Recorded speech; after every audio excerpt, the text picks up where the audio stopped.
Hey everybody, today I'm going to unpack and then use some new art supplies that I bought. I ordered a bunch of separate tubes of gouache from Jackson's Art Supplies. This is not sponsored and I bought them with my own money. And I bought them all separate, so these packages are more just for shipping, and I assume they're not meant to be cute or good looking in any way. I just tried to get everything out, and I ordered so many different fun colors. I ordered 2 tubes of Schminke gouache, and all of the rest are Winsor & Newton Designers gouache. I have used Winsor & Newton Designers gouache a lot in the past and I really like them, so I just bought more colors. This is meant to be an addition to my introductory set that I have. I'm going to use this handmade palette that my girlfriend actually made and at first just swatch all of the new colors. And this was really fun because I ordered so many special colors that are not usually in the introductory sets because I obviously already have that. So I just wanted an addition, and my thought behind this was mostly to just order colors that are fun and that spark some kind of creativity and just get me more motivated and inspired again. And you don't need to have a lot of colors to create good art. I've been using mostly just the introductory set for such a long time now, and honestly, there's nothing really missing, but I just wanted to treat myself to some more paints to just try some new colors and maybe go from there, create some new color palettes. And I already mixed different colors with all of these and created some new palettes that I wouldn't usually use. So mission accomplished so far, and I know that I'm gonna be using all of these for a long time. You can buy all of the colors individually, which I really love because then you can really build the set that you actually like. And I have to say that I'm happy with most of the colors that I got. The only one that I was kind of disappointed by a little bit is the sap green. I really love sap green. It's my favorite green tone, and with watercolors it's just such a beautiful tone. And usually with watercolors it's the same color. It's this very warm and kind of a little bit dirty green tone. And I just love painting, especially greenery with it, because plants, they're not this super bright green usually. So I like the green to be a little bit more dirty. And usually with gouache, I mix a sap green. And I thought I'd order one here, but I have to say that it's a little bit too dark and not warm enough for my taste. I wouldn't necessarily say that this tone is a sap green. And so this is probably the only one that I didn't really like. I'm still gonna use it. I'm just going to continue mixing my green tone that I like. So I'm just going to use this tone as a base and then mix maybe a little bit of orange into it. That's probably going to solve my issue. So it's not the end of the world, and you can always mix your colors the way that you want to. And a lot of the colors that I have here can be mixed. I ordered 2 turquoise colors that look almost the same, just with the purpose of me wanting to compare them. One is from Schminke and one is from Winsor & Newton. And because I have those 2 tubes now that have pretty much the same color, I don't know if they also use the same pigment. I'm gonna have to check that. But I can really compare those 2 brands just with that one tube without having to buy a full Schminke set. So I have the intention to just compare these a little bit in their texture and everything. So far, I have to say I don't notice a difference.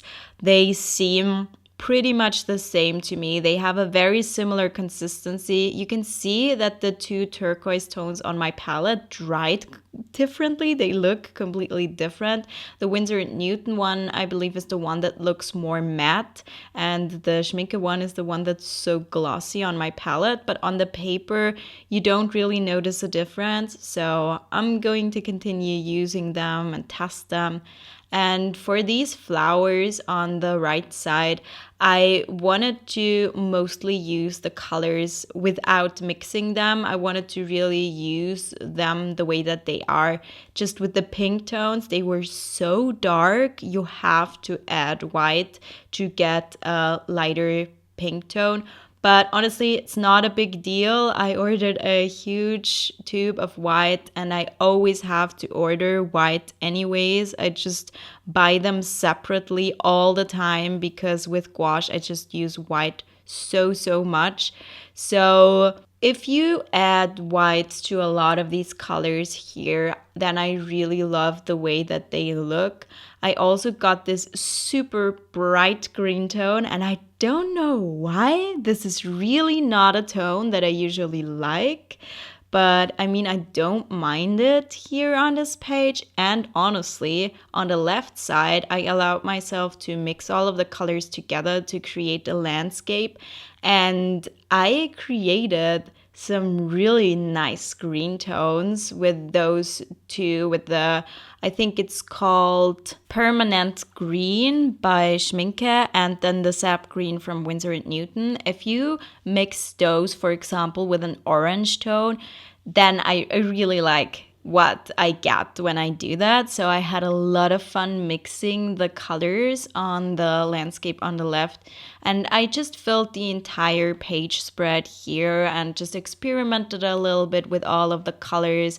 Here we have the turquoise tone with a lot of white. So we have this lovely sky blue. I also added in a little bit of one of the magenta tones that I ordered. So it's more on the blue side. So you can't just go from blue with a green. You can't just go to turquoise. You can also go from turquoise more towards blue or an ultramarine tone if you add in a little bit of magenta. I hope that makes sense. So I mixed the turquoise with the magenta and got a more bluish tone. The magenta kind of erases the green part of the turquoise.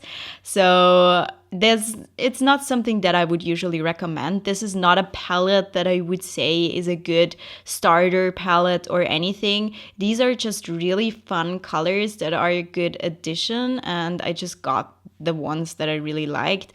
And look at this purple tone. I got that by mixing some of the turquoise with a little bit more of one of the magenta tones. And I mean, this is such a vibrant violet tone. I would honestly recommend mixing your purple tones rather than getting a purple tone, and just make sure that you really have a magenta or a really pink tone so you can really mix some nice violets or purple tones. If you only have a warmer red tone in your set, then it's gonna be much harder to mix a good vibrant purple tone. So I say in every set you need a really cool red tone or a magenta tone, something like that, in order to get these tones. And I usually use I believe it's called Quinacridone Rose or Quinacridone Red, something like that, from the starter set. And it does work, and you can get some lovely purple tones with it.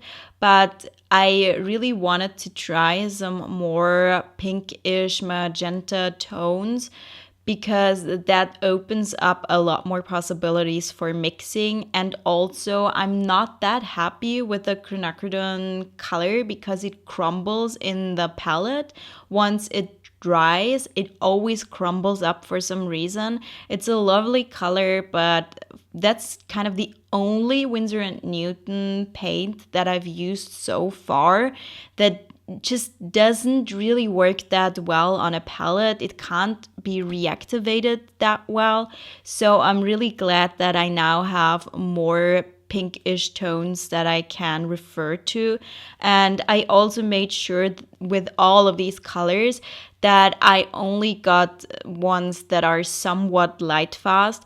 With the pink tones, it's much harder to get ones that are light fast, meaning that they don't fade over time. If you paint a picture, hang it on the wall, the sun shines on it basically, then over time it will fade. And if it is more light fast, then it will stay intact much longer. It won't fade as much. But if it is fugitive on the other side of the spectrum, then it will fade very quickly. And so I got the pink tones that are the most light fast. They're still not as good as some other tones. That's just the case with pink tones.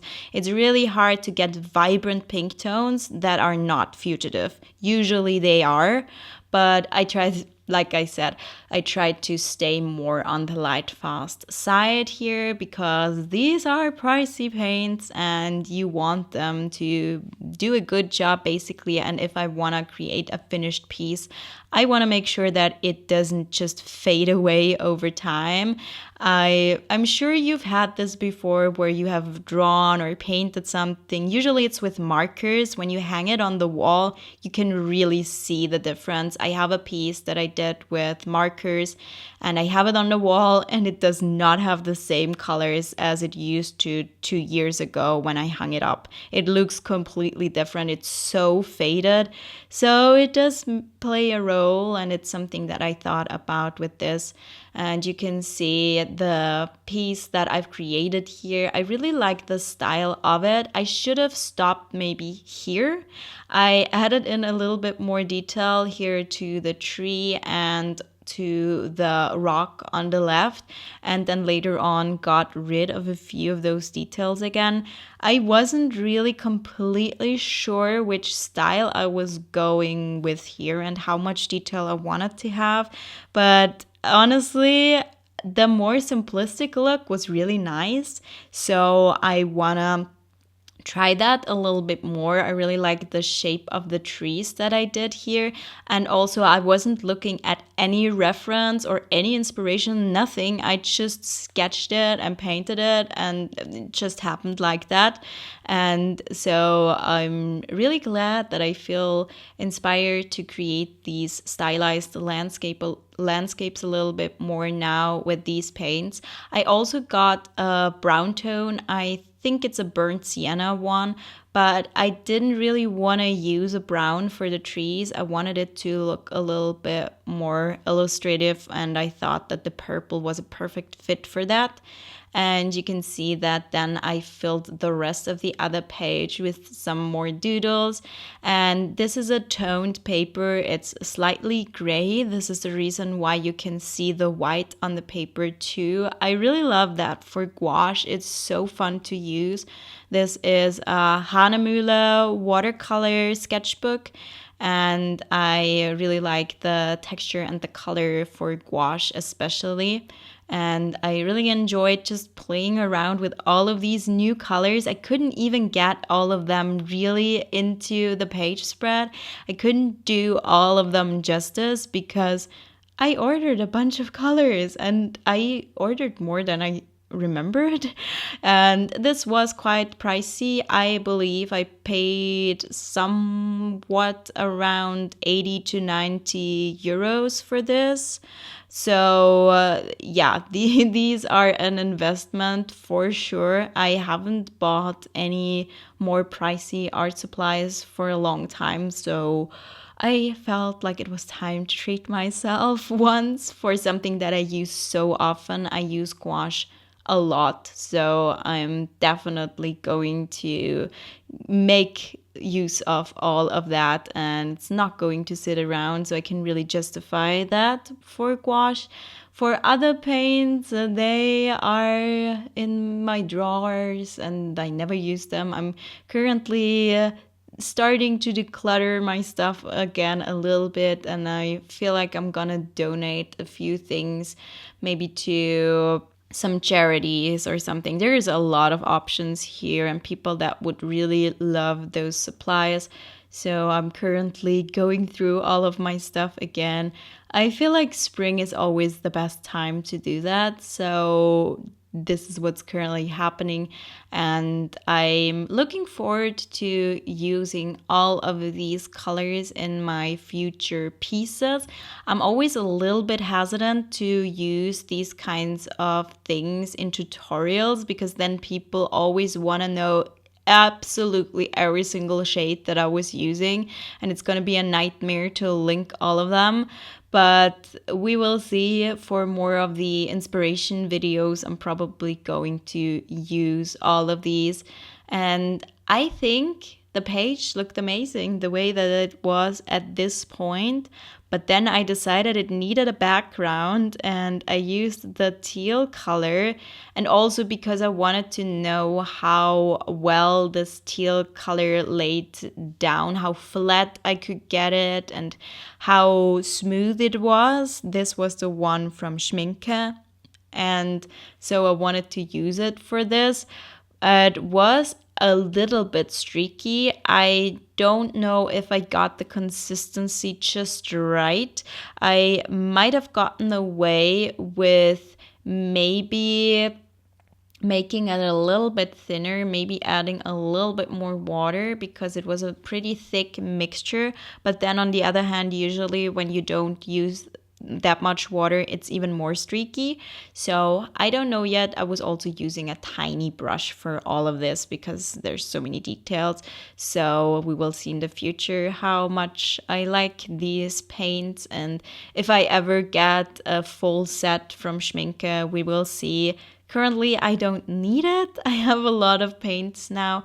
You can see now I'm sealing everything. I'm using the Dorland's wax medium, and it does add a little bit of a glare, but it's still pretty matte, as you can see here. The one on the left is already dry at this point, and the one on the right is still a little bit fresh. So this is the finished page spread. For some more gouache painting inspiration, check out this video next.